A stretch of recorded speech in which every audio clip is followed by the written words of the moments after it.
Hi అండి, welcome to our channel. ఈరోజు మన వీడియోలో ఎముక బలాన్ని పెంచే ఆరోగ్యకరమైన రాగి లడ్డు రెసిపీని చూపిస్తున్నానండి. ఈ లడ్డూని అప్పటికప్పుడు చాలా సులభంగా తయారు చేసుకోవచ్చు. రాగి పిండితోటి తయారు చేసే రెసిపీస్ అన్నీ మన ఛానల్లో ఉన్నాయి. ఎండ్ స్క్రీన్లో లింక్ ఇస్తాను, ఒకసారి చూడండి. ముందుగా స్టవ్ ఆన్ చేసుకుని ప్యాన్ పెట్టుకుని 2 టేబుల్ స్పూన్ల నెయ్యి వేసుకోవాలి. నెయ్యి కరిగిన తర్వాత జీడిపప్పుని చిన్నగా ముక్కలుగా కట్ చేసుకుని వేసుకోవాలి. ఇదే విధంగా బాదం కూడా ముక్కలుగా కట్ చేసుకుని వేసుకోవాలి. ఈ రెండింటిని బాగా ఫ్రై చేసుకోవాలి. ఇలా చిన్న చిన్న ముక్కలుగా కట్ చేసుకుంటే లడ్డు తినేటప్పుడు పంటికి తగులుతూ చాలా బాగుంటుందండి తినేటప్పుడు. ఇలా వేగిన వీటిని ఒక కప్పులోకి తీసుకోవాలి. ఇప్పుడు ఇందులో ఉన్న నేతిలోనే 2 కప్పుల రాగి పిండిని వేసుకుని లో టు మీడియం ఫ్లేమ్ పెట్టుకుని కమ్మటి వాసన వచ్చే వరకు రాగి పిండిని కలుపుతూ ఫ్రై చేసుకోవాలి. కలపడం ఆపినట్లయితే రాగి పిండి అనేది అడుగున మాడినట్లుగా అవుతుందండి. అందువల్ల కలుపుతూ సమానంగా ఫ్రై చేసుకోవాలి.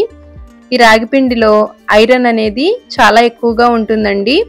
రోజు ఒక లడ్డూని పిల్లలకి ఇచ్చినట్లయితే పిల్లలకి ఎముక బలం అనేది పెరిగి ఆరోగ్యంగా ఉంటారు. ఇలా రాగి పిండిని బాగా ఫ్రై చేసుకున్న తర్వాత స్టవ్ ఆఫ్ చేసుకుని స్టవ్ మీద నుంచి దించుకోవాలి. ఇప్పుడు ఇందులోకి 1/2 కప్పు ఎండు కొబ్బరిని వేసుకోవాలి. రాగి పిండి వేడికే ఎండు కొబ్బరి అనేది వేగడం సరిపోతుందండి. ఈ విధంగా వీడియోలో చూపించినట్లుగా కలుపుకోవాలి. ఎండు కొబ్బరి ప్లేస్లో మీరు కురిడి ఉంటుంది కదండి, కురిడిని ముక్కలుగా కట్ చేసుకుని మిక్సీ చేసుకునైనా వేసుకోవచ్చు. ఈ విధంగా బాగా కలిసేలాగా కలుపుకోవాలి. ఎండు కొబ్బరిని విడిగా ఏమీ ఫ్రై చేయనవసరం లేదండి. ఇలా రాగి పిండిని బాగా కలుపుకుని పక్కన పెట్టుకోవాలి. ఇప్పుడు స్టవ్ మీద ప్యాన్ పెట్టుకుని ఒక 1/2 కప్పు వాటర్ని వేసుకోవాలి. ఇందులోకి స్వీట్ కోసం 1.5 బెల్లాన్ని వేసుకోవాలి. 2 కప్పుల రాగి పిండికి 1.5 కప్పు బెల్లం అనేది కరెక్ట్గా సరిపోతుందండి. ఇప్పుడు ఈ బెల్లాన్ని కలుపుతూ కరిగించుకోవాలి. బెల్లం కరిగితే సరిపోతుందండి, ఎటువంటి పాకం అవసరం లేదు. బెల్లం అంతా కరిగిపోయిన తర్వాత ఈ విధంగా ఫిల్టర్ చేసుకోవాలి. నలకలు ఏమైనా ఉంటే వచ్చేస్తాయండి. ఇప్పుడు కొద్ది కొద్దిగా ఈ బెల్లం వాటర్ని మనం రెడీ చేసి పెట్టుకున్న రాగి పిండిలో వేసుకుని కలుపుకోవాలి.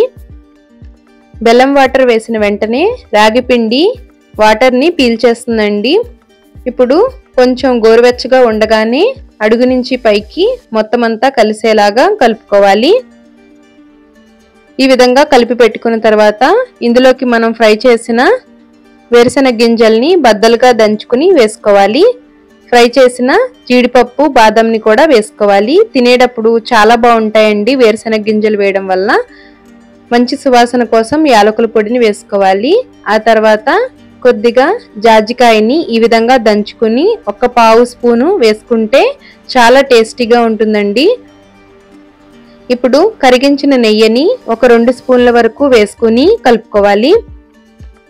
నెయ్యి అనేది లడ్డూలు చుట్టడానికి వీలుగా వచ్చేలాగా కొద్ది కొద్దిగా వేసుకుంటూ కలుపుకోవాలండి. ఒకేసారి వేసినట్లయితే నెయ్యి అనేది రాగి పిండిని బాగా పీల్చేస్తుంది. కొద్ది కొద్దిగా వేసుకుంటూ ఈ విధంగా లడ్డూలుగా తయారు చేసుకోవాలి. ఇందులో మనం జాజికాయ పొడి వేసాం కాబట్టి మంచి సువాసనగా వస్తాయండి లడ్డూలు, చాలా బాగుంటాయి. చూస్తున్నారు కదండి ఏ విధంగా ఉందో, టేస్ట్ కూడా చాలా బాగుంటాయి. ఇలా ఒకసారి డెఫినెట్గా ట్రై చేయండి. ట్రై చేసి ఎలా వచ్చిందో కామెంట్ చేయండి. మన ఛానల్లో రాగులతో చేసిన హల్వా రెసిపీ కూడా ఉంది, ఎండ్ స్క్రీన్లో ఇస్తాను, ఒకసారి చూడండి.